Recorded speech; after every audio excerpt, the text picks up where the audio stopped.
Hello everyone, welcome back to Wizida's channel. Today's topic is the traits of a high caliber man. A man doesn't become high caliber by shouting louder. The first test is whether he's in precision, whether he meets the standard.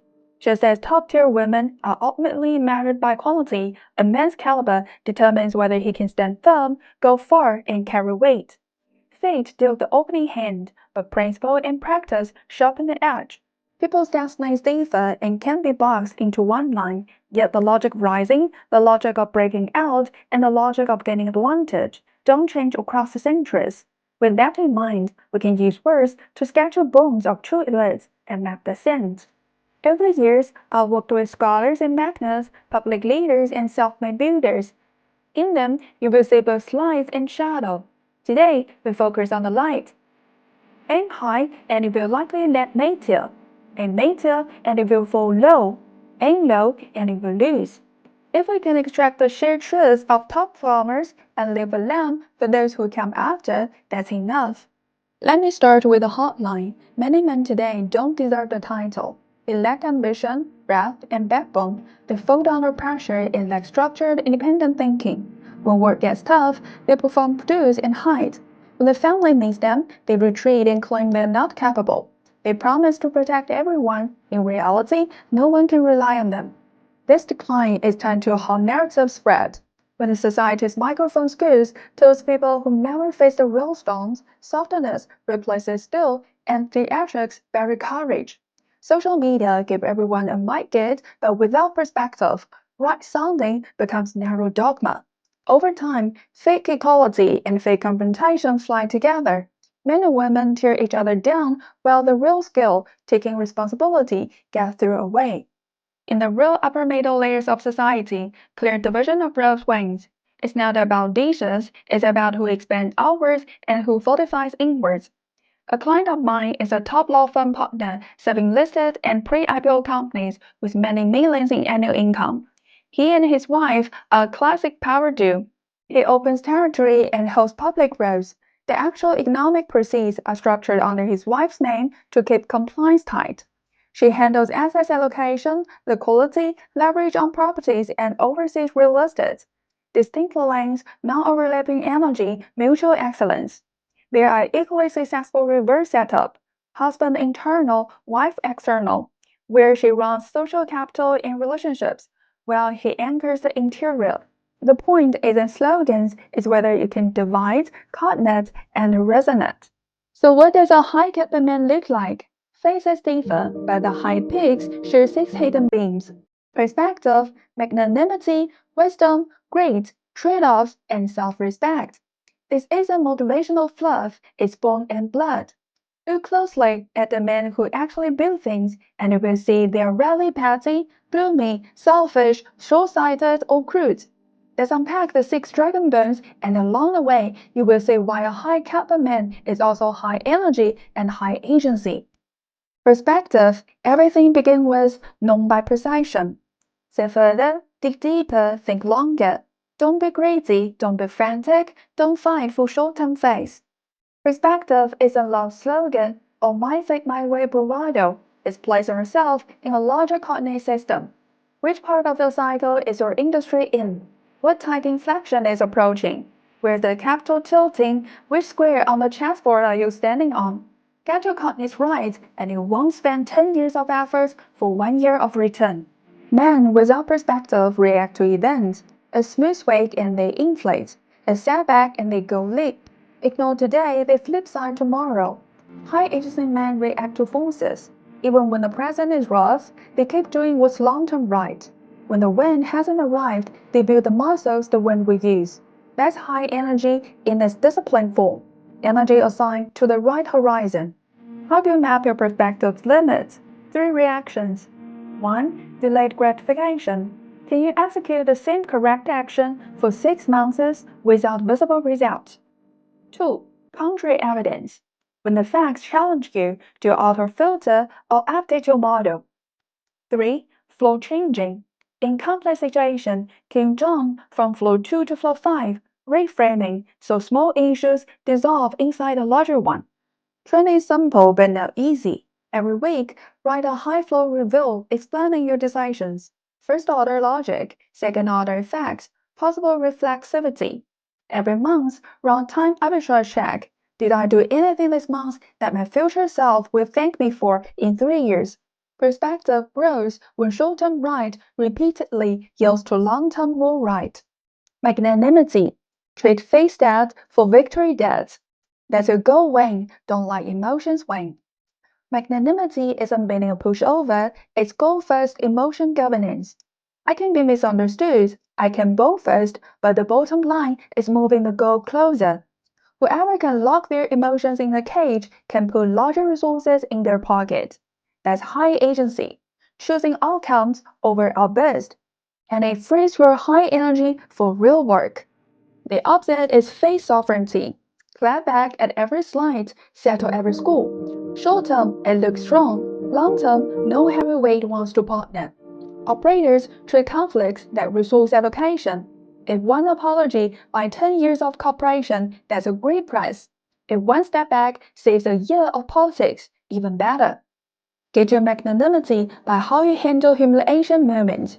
Are they a lifetime brand on your soul or 3 seconds of noise? And by how you judge opponent values. Must you erase the person or can you convert them into external productivity? The bigger you adjust, the more solutions appear, and the less likely emotions will push you into the worst move. Few drills. 1. Delayed reply. When a painful message arrives, set a 15 minutes timer. Before replying, rewrite their ask and you go and find the overlap. 2. Grudge zero list. Write the names you must get back at. For each, calculate net contribution to main objective. Most grudges die under numbers. Wisdom. Understand so you deal so you can win. Explain appearance with principles. Test instinct with data. Wisdom isn't wordplay, it's compressing reality into executable insight. Fast and accurate. It decides whether you can recognize a great opportunity in time and whether you can see through a bad setup before it's too late. Without wisdom, men make two classic errors. 1. Calling risk an opportunity, chasing headline returns, ignoring tills. 2. Calling opportunity a risk, new patterns feel scary simply because they are unfamiliar. Real wisdom blinds first principles plus enough cases. Understand compounding and you stop chasing dopamine hits. Understand network effect curves and you won't exit the X curve the night before it climbs. Understand incentives and you won't destroy team with wrong KPIs. This is the brain of a high caliber, high agency man. He understands, then he acts. The high energy is channeled, not scattered. How to turn wisdom into muscle memory. 3. See the mountain steps. First, gather heterodox sources and let them find in your notes. Second, write the best version of the opposing case. Third, set falsifiable milestones and settle the bet at each station. Don't be the unaccountable smart guy. Last, add a cold start checklist for new shots. Which current capability does this reuse? Will marginal cost a job with skill? If I'm wrong, is the downside capped? Great, turn occasionally right into long-term compounding. Repeat what's right, stop what's wrong, fast. Great isn't grinding yourself into dust or becoming an overtime machine. Real great is repeating the right moves until they're boring and cutting the wrong moves quickly. Its value is this: it keeps you at the table. A single drawdown won't wipe you out. A single win won't blow your rhythm. That's high energy with discipline. Without great, men lose to tempo. Hype on hot streaks, claps on the cold ones. New method, new industry, new crowd. Years pass and all the trend is opening. With great, both win and lose run by process. Dream brisk on streaks, dream size on drawdowns. Bad emotions get sanded off, good outcomes stack.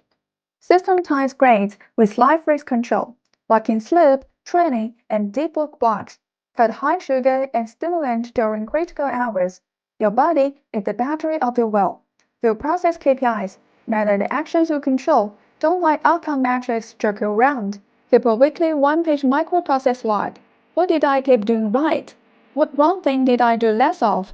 What's a single long-horizon action I must complete next week? Trade-offs. Use core power to buy composite growth.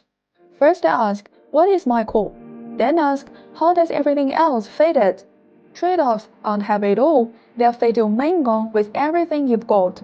Money, authority, status, relationships, these are forms of power, but your energy can truly nurtures only one core.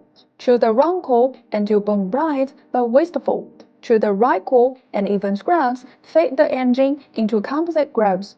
This is high agency strategy. Decide what's to serve so your high energy compounds where it counts.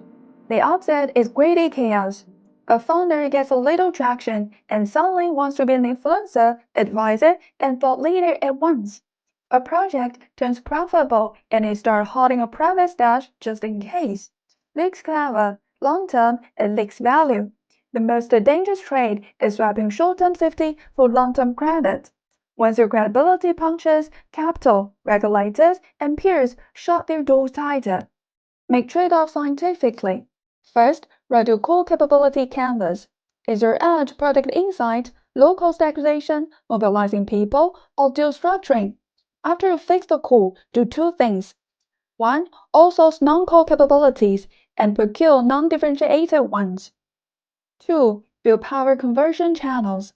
Convert influence to lower CAC, convert cash flow to steadier supply, convert licenses to higher bargaining power.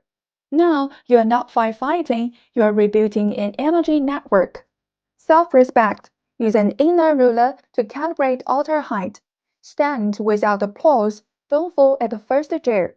Self-respect isn't a thin skin or public theater, it's doing high-standard work when no one is watching and being self-sufficient in your evaluation. It decides whether you can hold power without addiction and take praise without floating away. A high-caliber man is anchored. His high energy doesn't make him manic, and his high agency doesn't make him arrogant. Self-respect has two enemies. One is temporary superiority. A small win leads to self-deprecation and you stop adjusting. The other is addiction to external judgment. Praise as drug, criticism as claps. You hand the steering wheel to the proud. True strength both affirms itself and continually aligns to a higher bar. Business culture praise Confucian merchants, not for softness, but for reverence, for risk, and complexity of human hearts. That's why it's sustainable. Rebuild self-respect like this. 1. Move the proof from results to process. Did you complete today's standards for tasks that should be done even with no oversight? 2. Create negative feedback engine points. Often write 3 people who truly understand you to point out blind spots.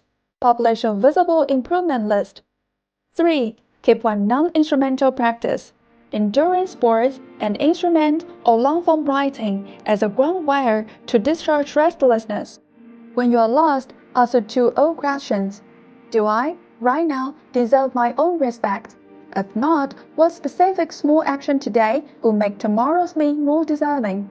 If those 2 questions still tie to your chest, you are still moving upward. Install these 6 burns and you will see you don't need to be strong every second. You need to be consistently right. Perspective sets direction. Magnanimity brings presence. Wisdom unlocks choices. Growth buys time. Trade-offs create leverage and self-respect sets standards. That compounding to the rest. Back to real life, don't let slogan handcuff you. The version of growth isn't oppression, collaboration isn't surrender, strength isn't brutality, gentleness isn't weakness. The men who truly meet the standard carry clear self-awareness with a flexible heart. They can see the distance and hold the present. They can win an argument but also put down their pride. At key moments, they yield to the larger goal, not to passing emotion. Around them, you feel stability. He may not be the loudest voice, but when he stands there, people feel safe. He may not win every petty point, but every step he takes sets up a longer victory. Is a top-tier destiny born or made? Fate is uneven. Principle can fill the gaps. Perspective can be opened, magnanimity trained, wisdom studied, growth conditioned, trade-off refined, self-respect reforged. Not every man becomes a legend, but any man can become high caliber. Install these 6 bones one by one, and you will discover failures are 1,000 kinds, but success has a shape. In dead ends, you keep your calm. In new lights, you keep your boundaries. In noisy arguments, you keep your measure. Look back then and you will see an outstanding man is simply someone who took these plain truths and practiced them seriously over a long time without wavering, with high energy and high agency.